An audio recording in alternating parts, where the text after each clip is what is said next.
Video में हम चर्चा करेंगे मौर्य काल, जो 322 ईसा पूर्व से 185 ईसा पूर्व। तो मौर्य काल का इतिहास 322 ईसा पूर्व से 185 ईसा पूर्व को हम इस वीडियो में देखेंगे। तो आपका मौर्य साम्राज्य की राजधानी, मौर्य साम्राज्य की स्थापना किसने की? तो चंद्रगुप्त के द्वारा मौर्य साम्राज्य का स्थापना किया गया था। तो मौर्य साम्राज्य की स्थापना किसने की? चंद्रगुप्त मौर्य ने। मौर्य साम्राज्य में प्रचलित मुद्रा का नाम क्या था? उस मुद्रा का नाम दिया गया था पर्ण। पर्ण नाम दिया गया था पर्ण। अशोक का उत्तराधिकारी कौन था? तो कुणाल था। अशोक का उत्तराधिकारी कौन हो गया? कुणाल। अशोक उत्तराधिकारी कुणाल। मुद्रा राक्षस का लेखक कौन था? तो मुद्रा राक्षस का लेखक हो गया विशाखा दत्त। मुद्रा राक्षस के लेखक हो गया विशाखा दत्त। वह व्यक्ति कौन है जिसका नाम देवान पियादसी भी था? देवान पियादसी। मौर्य सम्राट अशोक का नाम देवान पियादसी भी था। देवान पियादसी अशोक का ही नाम था। मौर्य सम्राट अशोक का नाम देवान पियादसी था। कौटिल्य या चाणक्य किसका प्रधानमंत्री था? तो कौटिल्य या चाणक्य जो था प्रधानमंत्री, वो था चंद्रगुप्त मौर्य का। चंद्रगुप्त मौर्य का। कौटिल्य या चाणक्य दोनों एक ही नाम है। किसका प्रधानमंत्री था? तो चंद्रगुप्त मौर्य का। कलिंग विजय के उपरांत अशोक महान ने किस धर्म को अंगीकार कर लिया था? तो वो बौद्ध धर्म को अंगीकार किया था। कलिंग विजय में भारी रक्तपात देख करके अशोक का दिल पिघल गया और बौद्ध धर्म को धारण कर लिया और युद्ध नहीं करने का शपथ लिया था। चलिए नेक्स्ट।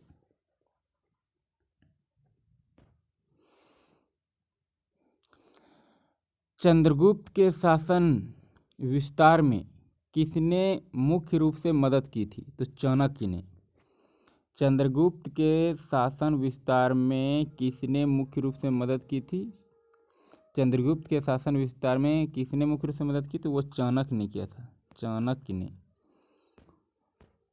सांची किस कला व मूर्ति कला का निरूपण करता है? बौद्ध का। सांची किस कला व मूर्ति कला का निरूपण करता है? तो बौद्ध का। सांची किस कला व मूर्ति कला का निरूपण करता है? तो बौद्ध का।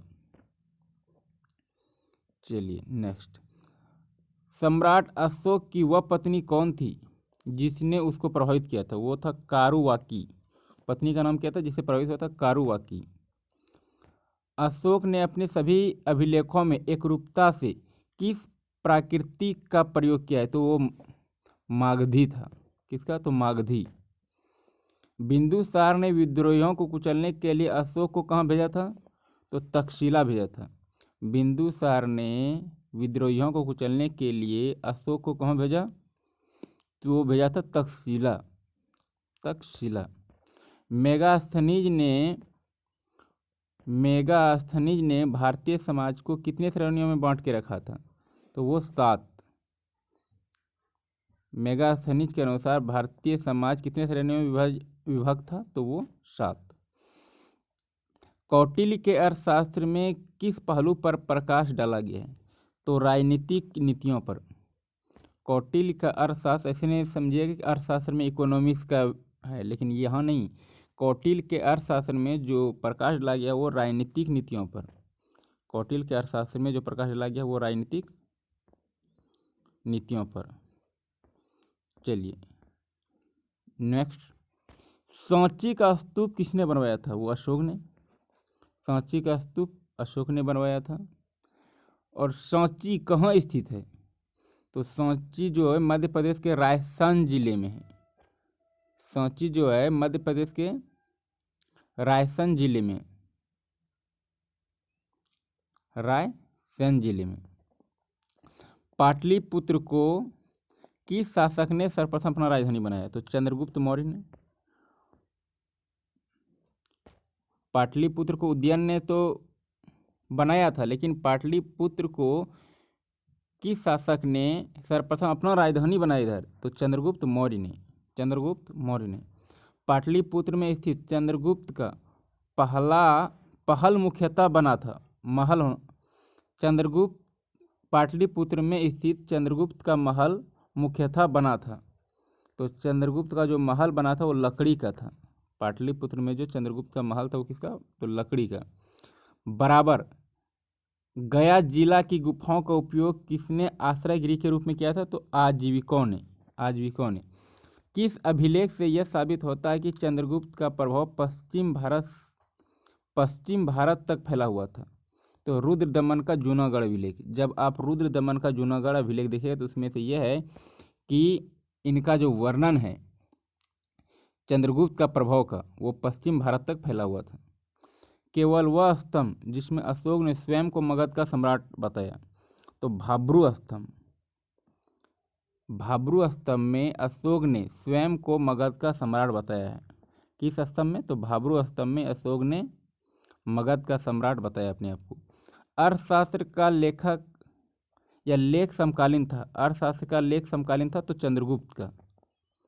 नंद वंश के पश्चात मगध पर किस राजवंश ने शासन किया? तो नंद वंश के पश्चात मगध पर जो शासन किया था तो वो मौर्य ने। मौर्य वंश ने। नंद वंश का समाप्ति हुआ चाणक्य के नीति के अनुसार और मौर्य वंश का स्थापना हुआ था। तो मौर्य काल में शिक्षा का सबसे या सर्वाधिक प्रसिद्ध केंद्र था तो वो तक्षशिला। तक्षशिला जो था मौर्य साम्राज्य का सबसे प्रसिद्ध शिक्षा केंद्र था। मेगास्थनीज की पुस्तक का नाम क्या है? तो इंडिका। मेगास्थनीज की पुस्तक का नाम इंडिका। नेक्स्ट, किसके ग्रंथ में होना चाहिए था? किसके ग्रंथ में चंद्रगुप्त मौर्य का विशिष्ट रूप से वर्णन हुआ है? वह है या जिसके तो नहीं ना, जिस ग्रंथ में, तो वह है विशाखादत्त। चंद्रगुप्त मौर्य का विशिष्ट रूप से जो वर्णन हुआ है वो किसमें है? विशाखादत्त। विशाखादत्त। वह स्रोत जिसमें पाटलिपुत्र के प्रशासन का वर्णन उपलब्ध है वह है इंडिका। वह स्रोत जिसमें पाटलिपुत्र के प्रशासन का वर्णन उपलब्ध है वह क्या है? इंडिका। वह स्रोत जिसमें पाटलिपुत्र के प्रशासन का वर्णन उपलब्ध है वह क्या है? इंडिका। इंडिका में जो है पाटलिपुत्र के प्रशासन के बारे में वर्णन मिलता है। चलिए नेक्स्ट है, अशोक के शिलालेखों में प्रयुक्त भाषा है। अशोक के शिलालेखों में जो प्रयुक्त भाषा है वो प्राकृत भाषा है। अशोक के शिलालेखों में जो प्रयुक्त भाषा है वह प्राकृत भाषा है। प्रथम भारतीय साम्राज्य किसके द्वारा स्थापित हुआ? तो प्रथम भारतीय साम्राज्य जो स्थापित हुआ था वह चंद्रगुप्त मौर्य के द्वारा। चंद्रगुप्त मौर्य के द्वारा प्रथम भारतीय साम्राज्य स्थापित हुआ था। चाणक्य अपने बचपन में किस नाम से जाना जाते थे? तो विष्णुगुप्त। चाणक्य अपने बचपन में जो जाना जाता था वो विष्णुगुप्त। चाणक्य, कौटिल्य एक ही नाम है और वह बचपन में किस नाम से जाना जाता था? विष्णुगुप्त। नेक्स्ट, राज्य के सप्तांग सिद्धांत के अनुसार राज्य का 7वां अंग कौन सा था? तो मित्र। किसके शासन काल में डिमेकस भारत आया था? बहुत सारी बुक में आपको लिखा मिलेगा डाइमेकस। डाइमेकस, ठीक। तो डाइमेकस भारत आया था तो बिंदुसार के शासनकाल में डाइमेकस भारत आया था। चलिए, किस प्राचीन नगर के अवशेष कुम्हरार स्थल से प्राप्त है? तो वो पाटलिपुत्र। कालिंदाबाग प्राचीन स्थल था तो वो भी पाटलिपुत्र का। किसने सहिष्णुता, उदारता और करुणा के त्रिविधि आधार पर राजधर्म की स्थापना की थी? तो वो अशोक ने। तो उदारता और करुणा की त्रिविधि आधार पर राजधर्म का स्थापना किया था वो अशोक ने। अशोक ने बौद्ध होते हुए भी हिंदू धर्म की आस्था को नहीं छोड़ा था। यह प्रमाण मिलता है देवनागरी की उपाधि में। देवनामपुरी की उपाधि से यह जानकारी मिलता है कि अशोक बौद्ध धर्म तो ग्रहण किया था लेकिन हिंदू धर्म को नहीं त्यागा था। अशोक के शिलालेखों को पढ़ने वाला प्रथम अंग्रेज कौन था? तो जेम्स प्रिंसपे ने अशोक के शिलालेख को सबसे प्रथम पढ़ा था।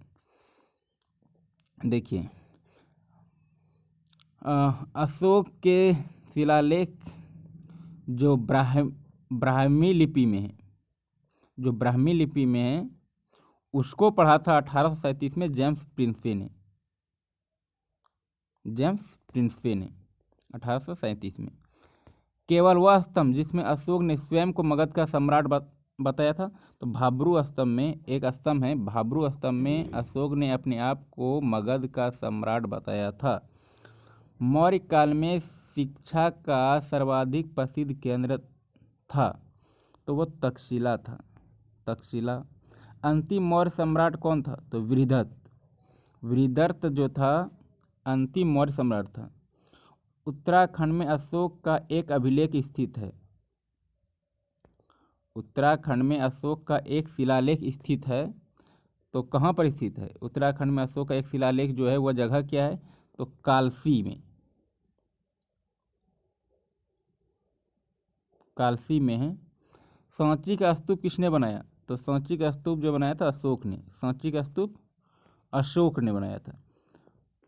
प्राचीन भारत का वह प्रसिद्ध शासक जिसने अपने जीवन के अंतिम दिनों में जैन धर्म अपनाया था, तो चंद्रगुप्त मौर्य ने। अशोक ने बौद्ध धर्म अपनाया, उसी तरह से चंद्रगुप्त मौर्य ने कौन सा धर्म अपनाया? तो जैन धर्म, वो भी अंतिम काल में। कलिंग युद्ध की विजय तथा क्षत्रियों का वर्णन अशोक के किस शिलालेखों में है? तो शिलालेख 13। प्रसिद्ध यूनानी राजदूत मेगास्थनीज भारत में किसके दरबार में आए थे? तो जैसे डायमेकस आया बिंदुसार के दरबार में, उसी तरह से मेगास्थनीज आया था चंद्रगुप्त मौर्य के दरबार में। चंद्रगुप्त मौर्य ने सेल्यूकस को कब पराजित किया था? 305 ईसा पूर्व में। चंद्रगुप्त मौर्य ने सेल्यूकस को पराजित किया 305 ईसा पूर्व में। भारतीय लिखने की कला, जो भारतीयों को लिखने की कला नहीं आता है, यह उक्ति है या फिर यह वाक्य किसका है? तो मेगास्थनीज ने कहा था, जो कि चंद्रगुप्त मौर्य के शासनकाल में भारत आया था। उसका कहना था कि भारतीय लिखने की कला नहीं जानते हैं। मौर्य काल में गुप्तचरों को क्या कहा जाता था? तो गूढ़ पुरुष। मौर्य काल में गुप्तचरों को गूढ़ पुरुष कहा जाता था। तो याद रखिएगा, ट्री से गुप्तचर से गौ से गुप्तचर, गौ से गूढ़ पुरुष। अशोक का समकालीन तुरमय कहाँ का राजा था? अशोक का समकालीन तुरमय जो राजा था मिस्र का था। किस ग्रंथ में शूद्रों के लिए आर्य शब्द का प्रयोग हुआ? तो अर्थशास्त्र में शूद्रों के लिए आर्य का प्रयोग हुआ है, आर्य शब्द हुआ है। शूद्रों के लिए आर्य शब्द का प्रयोग हुआ किसमें? अर्थशास्त्र में। कौटिल्य द्वारा रचित अर्थशास्त्र कितने अधिकरणों में विभाजित है? तो वो 15 अधिकरणों में। अशोक ने 261 ईसा पूर्व में कलिंग को जीतने के बाद क्या किया? तो भारी रक्तपात को देखकर युद्ध की नीति को सदा के लिए त्याग दिया था। नेक्स्ट, अशोक के जो शिलालेख संगम राज्य के बारे में हमें बताता, उनमें शामिल है 2 एवं 13वां। अशोक ने श्रीलंका में बौद्ध धर्म का प्रचार हेतु किसे भेजा था? तो महेंद्र और संघमित्रा को। किसको भेजा था? महेंद्र और संघमित्रा को। अशोक के मनसेहरा जो कि कहाँ है? मनसेहरा पाकिस्तान में है, और शहबाजगढ़ी वो भी पाकिस्तान में। मनसेहरा पाकिस्तान में, शहबाजगढ़ी भी पाकिस्तान में। से प्राप्त वृहत शिलालेख में किस भाषा का प्रयोग हुआ है? तो वो खरोष्टी में, तो खरोष्टी भाषा का ध्यान रखिएगा।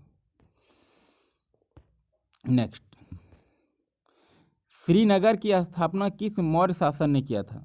काफ़ी इंपॉर्टेंट, अशोक ने। श्रीनगर की स्थापना किस मौर्य शासक ने किया था? तो अशोक के द्वारा श्रीनगर का स्थापना हुआ था। किस अभिलेख में चंद्रगुप्त मौर्य और अशोक दोनों का उल्लेख किया गया है? तो महाक्षत्रप रुद्रदमन का जूनागढ़ अभिलेख में। महाक्षत्रप रुद्र दमन का जूनागढ़ अभिलेख में चंद्रगुप्त मौर्य और अशोक दोनों का उल्लेख मिलता है। तो नेक्स्ट डे आप देखेंगे फ्रेंड्स मौर्योत्तर काल। तो I hope friends watching this video, thanks, like, subscribe and share.